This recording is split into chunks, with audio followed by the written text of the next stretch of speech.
Welcome to Harshal's mom world. ఈరోజు మనం చేసుకోబోయే రెసిపీ ములగకాడల పప్పుచారు. తయారు చేసుకునే విధానం నేను మీకు చెప్తాను. ఈరోజు మనం చేసుకోబోయే రెసిపీ ములక్కాడల పప్పుచారు. దానికి మొదటిగా మనము ములక్కాడలు తెచ్చుకొని చక్కగా పీల్ తీసుకొని వాష్ చేసుకొని క్లీన్ చేసుకొని ముక్కలుగా ఇలా పెట్టుకోవాలి. నేనైతే 3 తీసుకున్నా. చింతపండు అండి, మేము పులుపు తక్కువ తింటాం కాబట్టి కొంచెమే తీసుకున్నాను. మీకు ఎంత పులుపు కావాలంటే అంత తీసుకోండి. ఒక టమాటా తీసుకున్నానండి, ఎందుకంటే నేను పులుపు తక్కువ వేసుకుంటున్నాను కాబట్టి దానికి తోడు నేను టమాటా కూడా యాడ్ చేసుకుంటున్నాను. అండ్ 1.5 ఉల్లిపాయ ఆనియన్ అండి, 2 పచ్చిమిర్చి, 1 ఎల్లిపాయ ఇది తాలింపులో వేసుకోవటం కోసం, కరివేపాకు, కారం 2 టేబుల్ స్పూన్స్ అండి. ఇదేం కారం అంటే ఇందులోనే మసాలా కారం అంటారు, సాంబార్ కారం అంటారు. అన్నీ జీలకర్ర, మెంతులు, ఎల్లిపాయలు అన్నీ వేసి మిక్స్ చేస్తారండి. అది మా మదర్ ప్రిపేర్ చేసి ఇచ్చింది కాబట్టి ఇంకా మనం ఏమీ యూజ్ చేసే అవసరం ఉండదు. ఈ చిల్లీ పౌడర్ 2 స్పూన్స్ యూజ్ చేయాలి. పసుపు ఇంత చిన్న టేబుల్ స్పూన్, ఉప్పు రుచికి సరిపోయేంత. ఇప్పుడు ములక్కాడల పప్పుచారు ఎలా తయారు చేస్తారో నేను మీకు చూపిస్తాను. మన కందిపప్పుని నీట్గా ఒక 2-3 సార్లు వాష్ చేసుకోవాలి శుభ్రంగా. దీంతో 1 కప్ తీసుకున్నా కాబట్టి నేను 2 కప్పులు లేదా 3 కప్పులు వాటర్ పోసుకుంటాను పప్పు ఉడకడం కోసం.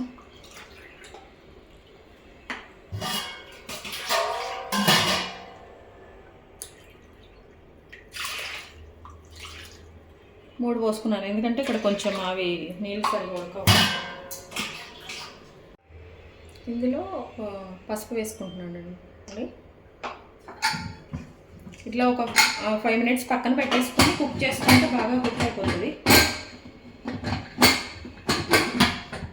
నేను ఈ పప్పు మన కుక్కర్లోంచి పొంగకుండా ఉండటం కోసం మనం ఒక 1/2 టేబుల్ స్పూన్ ఆయిల్ వేసుకోవచ్చండి. ఇది ఒక టిప్. మొదటిగా స్టవ్ ఆన్ చేసుకొని మన కుక్కర్ని స్టవ్ పైన పెట్టేయటం అండి. అయితే నేను ఒక 5 నుంచి 6 విజిల్స్ వచ్చే వరకు ఉంచుకుంటాను, ఎందుకంటే ఇక్కడ మా వాటర్కి మా పప్పు ఉడకదనమాట. అందుకోసమని మీకు తెలుసు కదా, మీ వాటర్కి ఎన్ని విజిల్స్ వస్తుందో అట్లా పెట్టేసుకోండి. పప్పుని కుక్ చేసుకున్నాక మళ్ళీ కలుద్దాం. ఇప్పుడు స్టవ్ పైన మనము కుక్కర్ పెట్టేసుకున్నాం కదండి. ఈ లోపల మనం ఈ వెజిటబుల్స్ కట్ చేసుకుందాము. మొదటిగా చింతపండుని హాట్ వాటర్లో నేను ఉంచానండి జ్యూస్ కోసమని. టమాటా వాష్ చేసుకుంది శుభ్రంగా, 4 ముక్కలు.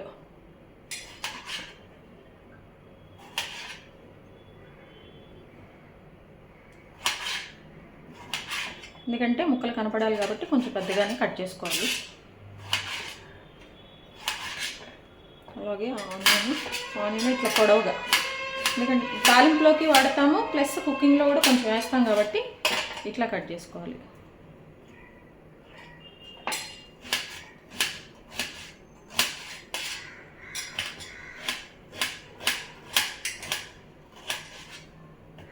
అలాగే 2 పచ్చిమిర్చి ఎట్లా అంటే జస్ట్ అన్నట్లు.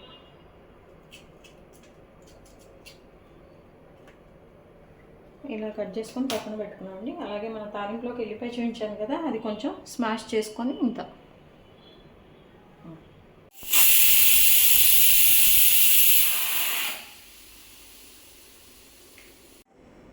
మన కుక్కరు విజిల్స్ 6 అయిపోయిన తర్వాత మన పప్పు ఇలా ఉడికిందండి, బాగానే ఉడికింది. మనము ఒక టేబుల్ స్పూను ఉప్పు, అలాగే ఎవరికి టేస్ట్కి ఎంత కావాలో అంత ఉప్పు వేసుకోవాలి. అలాగే 2 టేబుల్ స్పూన్ కారం వేసుకొని మనము మంచిగా కలుపుకోవాలి.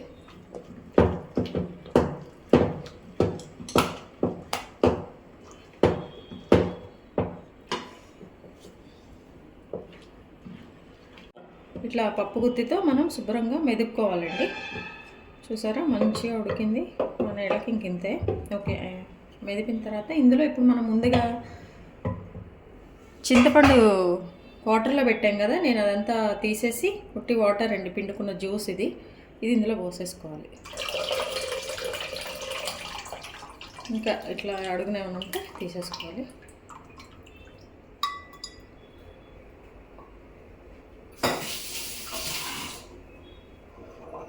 ఇలా ఒకసారి కలుపుకొని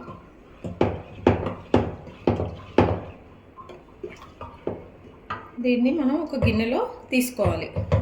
మెదుపుకున్న పప్పుని ఒక గిన్నెలోకి ట్రాన్స్ఫర్ చేసండి. ఎందుకంటే మళ్ళీ ఇప్పుడు ఆ కుక్కర్లోనే మన ఇవి ఉన్నాయి కదా, ఈ ములక్కాడలు ఇవన్నీ ముందుగా మనం వాష్ చేసి పెట్టుకున్నాం కదా, ఇవన్నీ కూడా వెజిటేబుల్స్ ఇవన్నీ కూడా ఇందులో వేసుకోవాలి. ఏం వేసుకున్నా అంటే ములక్కాడలు, ఆనియన్, కొంచెమేమో తాలింపు ఉంచుకున్నాను, టమాటో, పచ్చిమిర్చి వేసుకున్నాక ఇందులో కొంచెం లిటిల్ బిట్ పసుపు యాడ్ చేసుకోవాలి. ఇవి కుక్ అవ్వటం కోసమే మనం కొన్ని నీళ్ళు పోసుకోవాలి, వాటర్.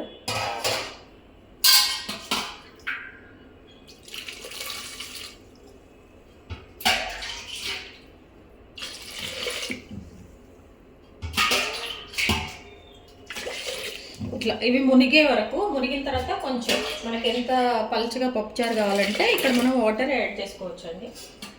కొంతమంది బాగా వాటర్గా తింటారు, కొంతమంది కొంచెం థిక్గా కావాలి, అట్లా చూసుకొని ఇట్లా పోసేసుకున్నాక మళ్ళీ కుక్కర్ని మనం స్టవ్ పైన పెట్టుకొని ఓన్లీ ఒక్క విజిల్ వచ్చే వరకే ఉంచుకోవాలండి.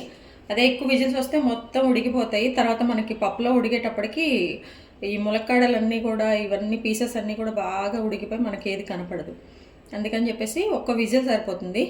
తర్వాత రిమైనింగ్ కుకింగ్ అంతా కూడా పప్పుతో కలిపి అది కుక్ అయిపోతుంది అన్నమాట. ఒక విజిల్కి ఇదిగోండి మన మునక్కాయ ఇవన్నీ కూడా ఇట్లా కుక్ అయిపోయినాయి. ఇంతకుముందు మనము పప్పు అంతా ఒక బౌల్లో తీసుకున్నాం కదా, ఇప్పుడు ఒకసారి ఉప్పు, కారము, పులుపు మీకు సరిపోయిందో లేదో చెక్ చేసుకోండి. ఏదైనా తక్కువైతే వేసుకోండి. నాకైతే కొంచెం దానిలో సాల్ట్ తక్కువైపోయింది. వేసుకొని ఏది తక్కువైతే అది మంచిగా మిక్స్ చేసుకొని ఈ పప్పుని మనము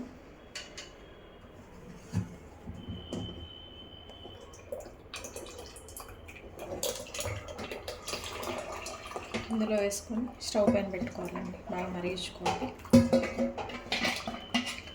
చూడండి, ఈ వాటర్ కన్సిస్టెన్సీ ఓకే అనుకుంటే ఓకే, లేదంటే కొంచెం వాటర్ కావాలంటే కొంచెం వాటర్ యాడ్ చేసుకోండి. అదంతా ఎవరు ఇష్టం.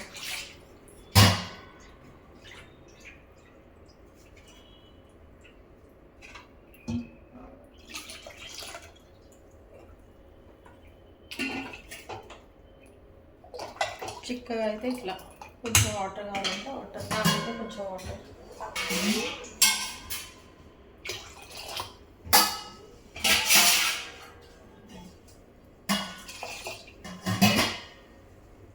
ఇలా మనం స్టవ్ పైన పెట్టుకొని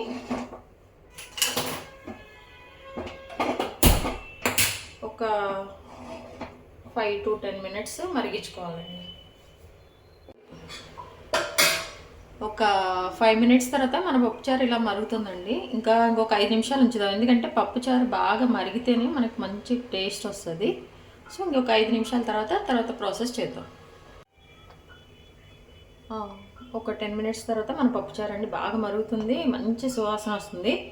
అలాగే ఏంటంటే నేనైతే సాంబారు మిర్చి పౌడర్ వేసా కాబట్టి ఇంకేం యాడ్ చేయని అవసరం లేదు. ప్లెయిన్ వేసుకునే వాళ్ళకైతే ఈ జీలకర్ర, మెంతులు ఇది పౌడర్ చేసుకొని అది వేసుకుంటే మీకు మంచిగా ఉంటుంది. పప్పుచారు కూడా చాలా టేస్ట్ వస్తుందండి.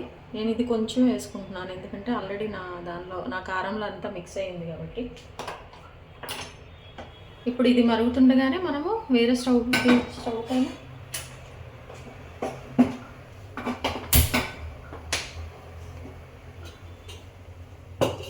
తాలింపు పెట్టుకున్నామండి. దానికి 1 table spoon oil,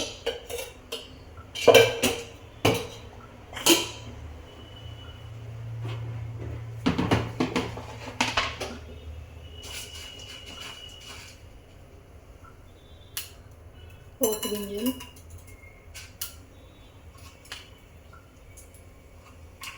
red chilli చాలా ఇంపార్టెంట్ అండి, టేస్ట్ వస్తుంది. రెడ్ చిల్లీ లేదా చిల్లీ ఫ్లేక్స్ ఉన్నా అవి కూడా వేసుకోవచ్చు, అవి కూడా బాగుంటుంది టేస్ట్.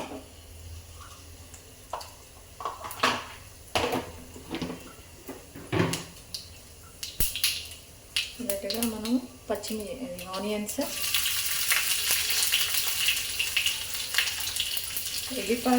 ఆనియన్స్ మనం ఎల్లిపాయ కూడా స్మాష్ చేసుకొని పక్కన పెట్టుకున్నాం కదా, అవంతా కూడా పోపులోకి. అలాగే కరివేపాకు కొంచెం ఫ్రై అయ్యే వరకు, మీడియం కాదు కొంచెం బాగానే ఫ్రై అవ్వాలి. ఈ తాలింపు మంచిగా వేగితే అది మనం పప్పులో వేస్తే మన టేస్ట్ డిఫరెంట్గా ఉంటుందండి. చూడండి మన తాలింపు ఇందులో మిక్స్ చేసుకోవాలి.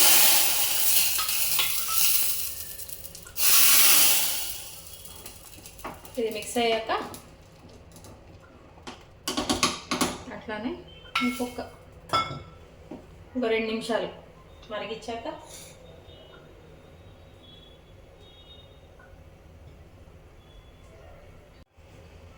ఒక నిమిషం 2 నిమిషాల తర్వాత మళ్ళీ మనం కొంచెం కరివేపాకు వేసుకోవాలి ఇందులో.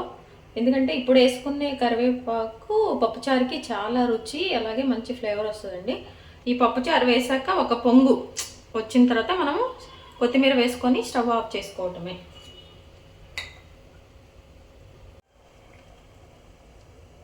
ఒక పొంగు వచ్చేసిన తర్వాత మనము కొంచెం కొత్తిమీర వేసుకొని స్టవ్ ఆఫ్ చేసుకోవటమే. మన పప్పుచారు రెడీ అయిపోయిందండి. మీ విలువైన సమయాన్ని కేటాయించిన వీడియో చూస్తున్నందుకు మీకు ధన్యవాదాలండి. అందరు వీడియోస్ అయితే చూస్తున్నారు కానీ సబ్స్క్రిప్షన్ చేసుకోవట్లేదు. సబ్స్క్రైబ్ చేసుకోండి. Like, share, subscribe. Thank you.